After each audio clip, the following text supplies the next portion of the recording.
Etcetera. നമ്മൾ കഴിഞ്ഞ ക്ലാസ്സുകളിൽ ലിക്വിഡ് സ്റ്റേറ്റിന്റെ ഡിഫറെന്റ് പ്രോപ്പർട്ടീസ് ആണ് നോക്കുന്നത്. അതേപോലെ തന്നെ ഇന്ന് നമ്മൾ നോക്കാൻ പോകുന്നത് സർഫസ് ടെൻഷനെ കുറിച്ചാണ്. സർഫസ് ടെൻഷൻ ചെറിയ ക്ലാസ്സിലൊക്കെ നമ്മൾ പഠിച്ചിട്ടുള്ള കാര്യമാണ്. സർഫസ് ടെൻഷൻ എന്ന് പറയുന്നത് വളരെ സിമ്പിൾ ആയിട്ടുള്ള കാര്യമാണ്, പക്ഷെ എക്സാമിന് എന്താണെങ്കിലും ചോദിക്കുന്ന ഒരു പോർഷൻ കൂടെയാണ്. അപ്പോൾ എന്താണ് സർഫസ് ടെൻഷൻ എന്നുള്ളതാണ് നമ്മൾ ആദ്യം നോക്കേണ്ടത്. നമ്മൾ നോക്കുമ്പോൾ the force acting at the right angles to any line of unit length along the surface of the liquid. ഇതാണ് ഡെഫിനിഷൻ വരുന്നത്. പക്ഷെ എന്താ ശരിക്കും സർഫസ് ടെൻഷൻ എന്നുള്ളത് നമുക്ക് നോക്കാം. നമ്മൾ ഒരു കണ്ടെയ്നർ എടുക്കുന്നു.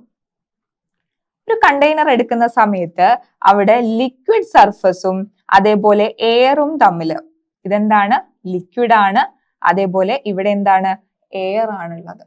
സോ ഇത് രണ്ടും തമ്മിൽ ഈ ഒരു ഇന്റർഫേസ് ഫോം ചെയ്യും. ഇതിനെയാണ് നമ്മൾ എന്ത് പറയാ, ഇന്റർഫേസ് എന്ന് പറയും. ഇന്റർഫേസ്. ഓക്കെ, സോ ഇങ്ങനെ ഒരു ഇന്റർഫേസ് അവിടെ ഫോം ചെയ്യുന്നുണ്ട്. ഇനി ബൾക്കിലുള്ള മോളിക്യൂൾ ആണെങ്കിൽ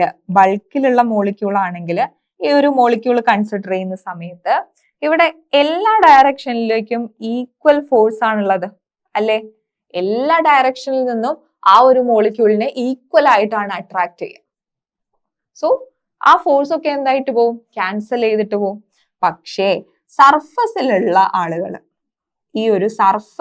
ആളുകള് അവർക്ക് ഈ ഡയറക്ഷൻ താഴേക്ക് ലിക്വിഡിൽ നിന്ന് എല്ലാവരും അട്രാക്ട് ചെയ്യും. പക്ഷെ മുകളിൽ എന്താണ്, ഇന്റർഫേസിന്റെ മുകളിൽ എയർ അല്ലേ. സോ അവിടെ എന്തില്ല, ഈ ഒരു ഇന്ററാക്ഷൻ പോസിബിൾ അല്ല. സോ അൺബാലൻസ്ഡ് ആയിട്ടുള്ള ഒരു ഇന്ററാക്ഷൻ ആണ് ഇവിടെ വരിക. സോ ഈ സർഫസിലുള്ള മോളിക്യൂൾസ് ഇങ്ങനെയാണുള്ളത്. ഇവിടെ ഈ സർഫസിലുള്ള മോളിക്യൂൾസിനെ താഴേക്കാണ് പിടിച്ചു വലിക്കുന്നത്. ഓക്കെ, ഇങ്ങനെ എല്ലാ മോളിക്യൂൾസിനെയും താഴേക്ക് പിടിച്ചു വലിക്കും. സോ ആ ഒരു ഇന്റർഫേസിൽ ഒരു ടെൻഷൻ ഫോം ചെയ്യും, ഒരു ഫോഴ്സ് ഫോം ചെയ്യില്ലേ, താഴേക്ക് പിടിച്ചു വലിച്ചുകൊണ്ടിരിക്കുകയല്ലേ. സോ ആ ഒരു ഫോഴ്സ് ഫോം ചെയ്യും. അതിനെയാണ് നമ്മൾ സർഫസ് ടെൻഷൻ എന്ന് പറയുന്നത്. Surface tension. ഇനി അതിന്റെ ഡെഫിനിഷൻ നോക്കുകയാണെങ്കിൽ the force acting at the right angles to any line of unit length along the surface of the liquid. So ഈ ഒരു സർഫസില്, ലിക്വിഡിന്റെ സർഫസിന് റൈറ്റ് ആംഗിൾസിൽ ആക്ട് ചെയ്യുന്ന ഫോഴ്സിനെയാണ് നമ്മൾ എന്ത് പറയുന്നത്, സർഫസ് ടെൻഷൻ എന്ന് പറയുന്നത്. അപ്പൊ സർഫസ് ടെൻഷൻ എന്ന് വെച്ചാൽ ബേസിക്കലി ഒരു ഫോം ഓഫ് ഫോഴ്സ് ആണ്. അപ്പൊ അതിന്റെ യൂണിറ്റും എന്തായിരിക്കും, യൂണിറ്റ് ന്യൂട്ടൺ പെർ മീറ്റർ ആണ്. നമ്മൾ സർഫസ് ടെൻഷൻ എപ്പോഴും എത്ര ഏരിയ ഉണ്ട് അതിനനുസരിച്ചാണ് പറയുക. സോ SI യൂണിറ്റിലാണെങ്കിൽ ന്യൂട്ടൺ പെർ മീറ്റർ ആണ് യൂണിറ്റ് ആയിട്ട് വരിക. ഇനി CGS-ലാണെങ്കിലോ ഡൈൻസ് പെർ സെന്റിമീറ്റർ ആണ് യൂണിറ്റ് ആയിട്ട് വരുന്നത്. ഇനി അടുത്തതാണ് സർഫസ് എനർജി. എന്താണ് സർഫസ് എനർജി എന്നുള്ള കാര്യം? So the work or energy required to increase the surface area of a liquid by 1 unit is called surface energy. നമുക്കറിയാം സർഫസ് ഏരിയ എന്ന് പറയുന്നത് എന്താണ്, ഒരു ഫോഴ്സ് ആണ്. അപ്പൊ ഈ ഫോഴ്സിൽ എന്തെങ്കിലും മാറ്റം വരുത്തണമെങ്കിൽ, അല്ലെങ്കിൽ അതിന്റെ ഏരിയ നമുക്ക് ഇൻക്രീസ് ചെയ്യണം, അല്ലെങ്കിൽ എന്തെങ്കിലും ചേഞ്ച് വരുത്തണമെങ്കിൽ അവിടെ നമ്മൾ ഒരു എനർജി അപ്ലൈ ചെയ്യണ്ടേ. സോ ആ ഒരു എനർജീനെയാണ് നമ്മൾ എന്ത് പറയുന്നത്, സർഫസ് എനർജി എന്ന് പറയുന്നത്. നമ്മൾ അപ്ലൈ ചെയ്യേണ്ട energy. So work or energy required to increase the surface area of a liquid by 1 unit. 1 unit എന്ന് പറയുന്നത് 1 സെന്റിമീറ്റർ സ്ക്വയർ ആയിരിക്കാം, അല്ലെങ്കിൽ 1 മീറ്റർ സ്ക്വയർ ആയിരിക്കാം. ഓക്കെ, 1 യൂണിറ്റ് എന്നാണ് നമ്മൾ പറയുക. സോ അതിനെയാണ് നമ്മൾ എന്ത് പറയുന്നത്, സർഫസ് എനർജി എന്ന് പറയുന്നത്. നമ്മൾ എപ്പോഴും സർഫസ് ടെൻഷനെ ഡിനോട്ട് ചെയ്യുന്നത്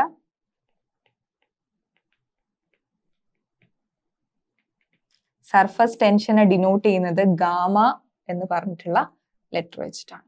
ഓക്കെ, നമ്മൾ ഓരോന്നിനെ ഓരോ ലെറ്റർ വെച്ചിട്ടല്ലേ ഡിനോട്ട് ചെയ്യുക. സർഫസ് ടെൻഷന് പറയുന്നത് ഗാമ എന്നാണ്. അതേപോലെ തന്നെ സർഫസ് എനർജിയുടെ യൂണിറ്റ് എന്ന് പറയുന്നത് എന്താ, joule per metre square.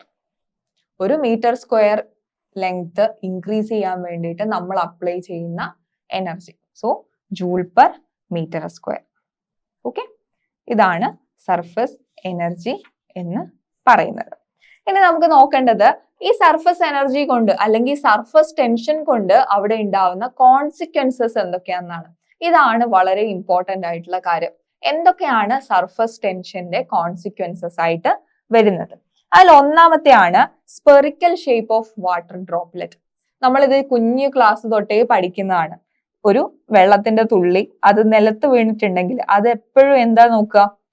Spherical shape attain ചെയ്യാനാണ് നോക്കുക. എന്തുകൊണ്ടാണ് സ്പെറിക്കൽ ഷേപ്പ് അറ്റൈൻ ചെയ്യുന്നത്? സർഫസ് ടെൻഷൻ എപ്പോഴും ശ്രമിക്കുക to minimise surface area, to minimise surface area. So അങ്ങനെ നോക്കുന്ന സമയത്ത് സർഫസ് ഏരിയ ഏറ്റവും കുറവുള്ളത് ആർക്കാണ്? സ്പെറിക്കൽ ഷേപ്പിനാണ്. അതുകൊണ്ടാണ് വാട്ടർ മോളിക്യൂൾസ് എന്ത് ചെയ്യുന്നത്? സ്പെറിക്കൽ ഷേപ്പ് അറ്റൈൻ ചെയ്യുന്നത്. ഇത് സർഫസ് ടെൻഷന്റെ ഒരു കോൺസിക്വൻസ് ആണ്. ഇനി അടുത്തതാണ് capillary and meniscus formation. Capillary action അല്ലെങ്കിൽ മെനിസ്കസ് ഫോർമേഷൻ. ഇവിടെ നമ്മള് ആദ്യത്തേതിൽ നമ്മൾ വാട്ടർ എടുത്തു, അതിലേക്ക് ഒരു കാപ്പിലറി ട്യൂബാണ് നമ്മൾ ഡിപ്പ് ചെയ്യുന്നത്.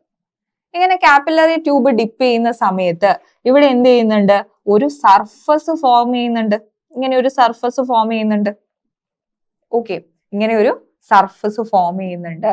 സോ ഈ ഒരു ഷേപ്പിൽ ഫോം ചെയ്യുന്ന സർഫസിനെയാണ് നമ്മൾ കോൺകേവ് സർഫസ്, കോൺകേവ് സർഫസ് അല്ലെങ്കിൽ കോൺകേവ് മെനിസ്കസ് എന്ന് പറയുന്നത്. Concave meniscus. ഓക്കെ, ഇതാണ് കോൺകേവ് മെനിസ്കസ്. എന്തുകൊണ്ടാണ് കോൺകേവ് മെനിസ്കസ് ഫോം ചെയ്യുന്നത്? നമുക്കറിയാം വാട്ടർ മോളിക്യൂൾസിൽ എന്തുണ്ട്?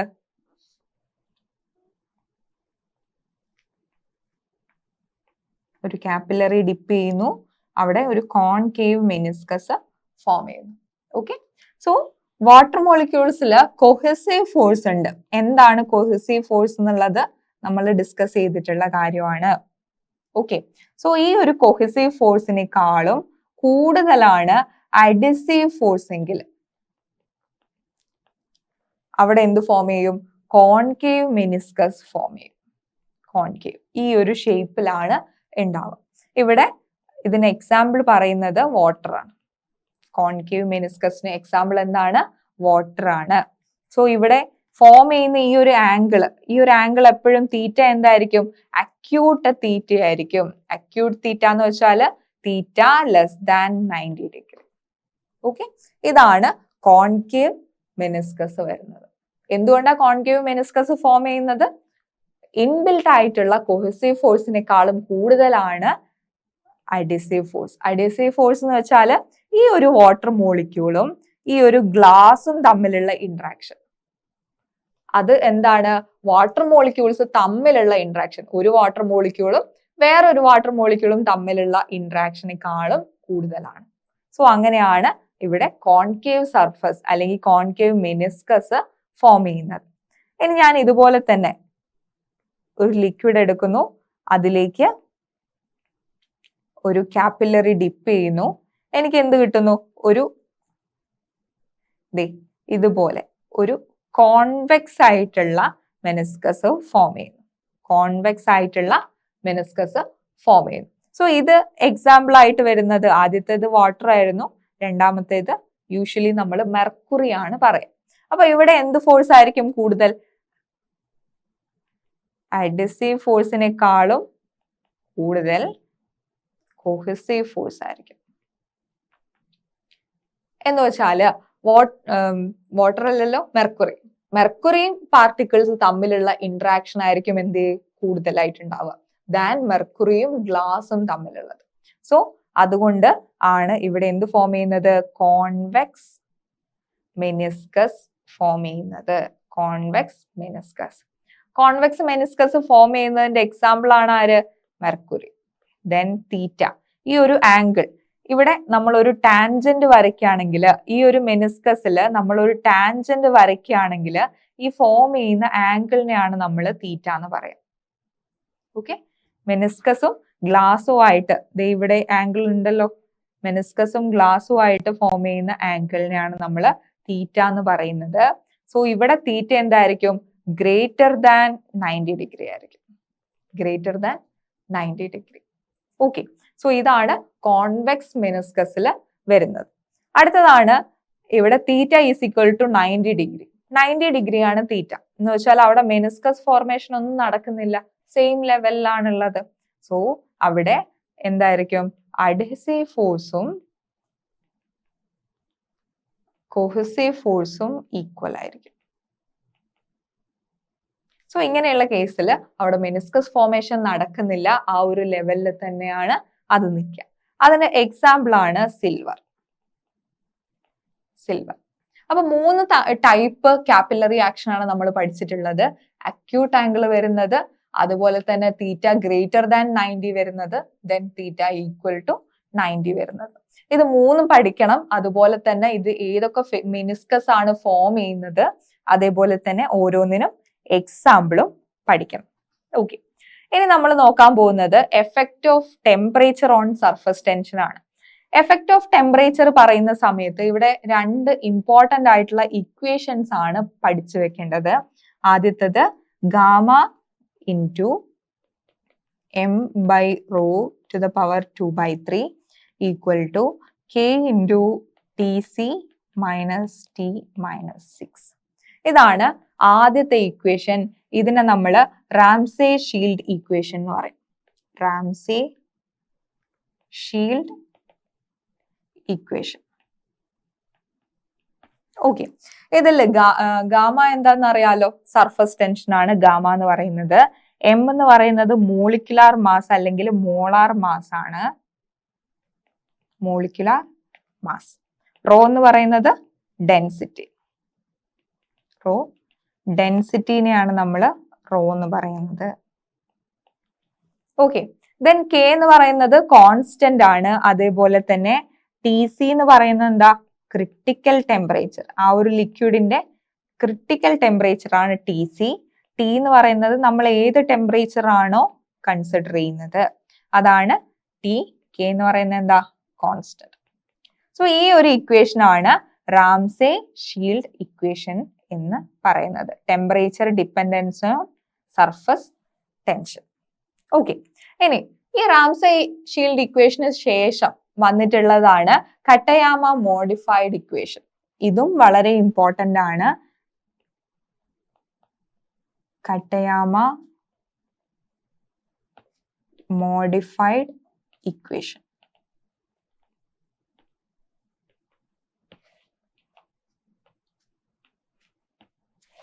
ഓക്കെ, സോ ഇതിൽ പറയുന്നത് gamma into M by rho minus rho dash is equal to K dash into T C minus T. ഇതാണ് ഇക്വേഷൻ. ആദ്യത്തെ ഇക്വേഷനെ നമ്മൾ ഒന്ന് മോഡിഫൈ ചെയ്തു. ഇവിടെയും ഗാമ എന്ന് പറയുന്നത് എന്താ, സർഫസ് ടെൻഷൻ ആണ്. ദെൻ എം എന്ന് പറയുന്നത് മോളിക്കുലാർ മാസ് ആണ്. റോ എന്ന് പറയുന്നത് എന്താ, 2 റോ ഉണ്ട് ഇവിടെ, റോയും റോ ഡാഷും തന്നിട്ടുണ്ട്. റോ എന്ന് പറയുന്നത് ഡെൻസിറ്റി ഓഫ് ലിക്വിഡ് ആണ്. റോ ഡാഷ് എന്ന് പറയുന്നത് ഡെൻസിറ്റി ഓഫ് വേപ്പർ ആണ്. ഓക്കെ, ദെൻ കെ ഡാഷ് എന്ന് പറയുന്നത് കോൺസ്റ്റന്റ് ആണ്. ടിയും ടി സിയും, ടി എന്ന് പറയുന്നത് നമ്മൾ ഏത് ടെമ്പറേച്ചർ ആണോ കൺസിഡർ ചെയ്യുന്നത് അതാണ് ടി. ടി സി എന്ന് വെച്ചാൽ ക്രിട്ടിക്കൽ ടെമ്പറേച്ചർ. സോ ഈ 2 ഇക്വേഷനും ഓർത്ത് വെക്കണം. രണ്ടിലും എന്താണ്, ഡയറക്ട്ലി പ്രൊപ്പോർഷണൽ ആണ്. ടെമ്പറേച്ചർ കൂടുന്നതിനനുസരിച്ച് അവിടെ സർഫസ് ടെൻഷനിൽ ചേഞ്ച് വരുന്നുണ്ട്. ആ ഒരു ചേഞ്ചിനെ കാണിക്കുന്ന ഇക്വേഷൻ ആണ് ഇത് രണ്ടും. ഓക്കെ, സോ ഇത്രയും കാര്യങ്ങളാണ് നമുക്ക് സർഫസ് ടെൻഷനെ കുറിച്ച് പറയാനുള്ളത്. ഇവിടെ മെനിസ്കസ് ഫോർമേഷനും അതുപോലെ തന്നെ സർഫസ് ടെൻഷന്റെ കോൺസിക്വൻസസും ആണ് വളരെ ഇമ്പോർട്ടന്റ് ആയിട്ടുള്ളത്. അത് കുറച്ച് സ്ട്രെസ് ചെയ്തിട്ട് പഠിക്കാം. Okay, thank you.